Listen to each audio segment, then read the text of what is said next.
Hello बच्चों, let's read the question. Why has India a rich heritage of flora and fauna?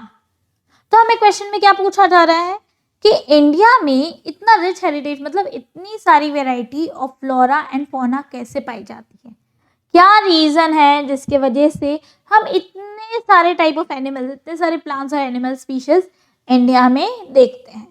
अब जब मैं India की बात कर रही हूँ ना, इंडिया आप देखेंगे तो geography it's a big area और larger the area it will has more the space for plants and animals to live. Yes और नो, हम देखेंगे कि यहाँ अलग अलग टाइप के माउंटेन्स हैं, प्लेटोज हैं, वैलीज हैं, फर्टाइल लैंड है which is important for the survival of variety of animals and plants. And because हमारा एरिया ज़्यादा है, we can find more variety of plants and animals. Not only that, India का जो climate है, the tropical type of climate, the temperate type of climate that we have, it is very much suitable for the growth of plants and animals. मतलब एक particular perfect amount of धूप हमारे यहाँ आती है, हमारे पास एक प्रॉपर रेनी सीजन है जहाँ प्लांट्स को नेचुरल वाटर मिल रहा है। येस और नो, नॉट ओनली दैट, हम इक्वेटर से भी बहुत ज़्यादा क्लोज नहीं है बट बहुत ज़्यादा दूर भी नहीं है। Yes, an important line of tropic is also passing through us. Not only that, हम बहुत सारे इंडिया में हमारे पास रिलीफ फीचर्स भी पाए जाते हैं। ऐसा नहीं है कि इंडिया एक फ्लैट लैंड है, बड़ा जोग्राफिकल एरिया होने की वजह से क्या है कि यहाँ माउंटेन्स हैं, वैलीज हैं, प्लेटोज हैं, ओके। एंड ये होने की वजह से हमारे पास एवरग्रीन फॉरेस्ट हैं, डेसिडियस फॉरेस्ट हैं, हमारे पास माउंटेन टाइप ऑफ फॉरेस्ट हैं, हमारे पास मैनग्रोव्स हैं। नॉट ओनली दैट, हमारे पास तो डेजर्ट भी है, इसलिए हम थाउन्स एंड स्क्रब्स भी है हमारे पास। अब बिकॉज अलग अलग तरीके का रिलीफ फीचर है तो क्लाइमेट भी अलग अलग है। माउंटेन्स में ठंडा क्लाइमेट है तो वहाँ वैसे प्लांट्स पाए जाते हैं, कॉनिफरस ट्रीज पाए जाते हैं।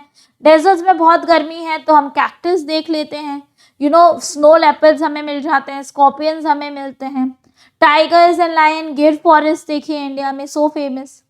Not only that, we have a variety of soil that is found in India.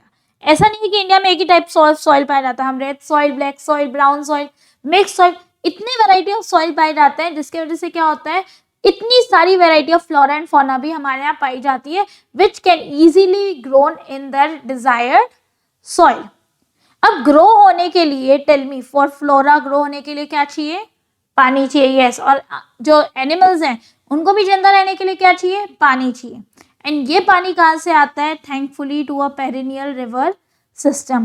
मतलब इंडिया में इतने सारे माउंटेन्स हैं जिससे बहुत सारी रिवर्स ओरिजिनेट होती हैं, ओके। और ये जो रिवर्स ओरिजिनेट होती हैं ये flow through out the year, ये पूरे साल बहती हैं, और जो रिवर्स पूरे साल बहती हैं उसे हम कहते हैं perennial rivers.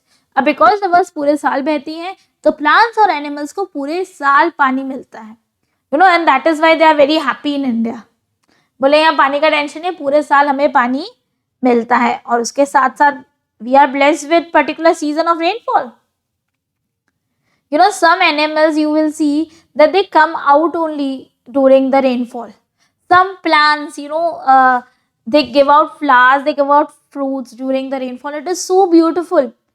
When we look at the evergreen trees, जैसे ही रेनफॉल होती है, it's all green around us. तो अब आप देखिए कि हमारा जो क्लाइमेट है, रेनफॉल है, हमारे जो माउंटेन्स हैं, हमारा जो जोग्राफिकल एरिया है, उससे क्या होता है, एक वैरायटी मिलती है। वैरायटी किसको मिलती है? प्लांट्स और एनिमल्स को भी एक वैरायटी मिलती है to grow differently in India. इसीलिए इंडिया में बहुत सारे अलग अलग तरीके के प्लांट्स और एनिमल्स पाए जाते हैं। I hope you have understood the question as well as the answer.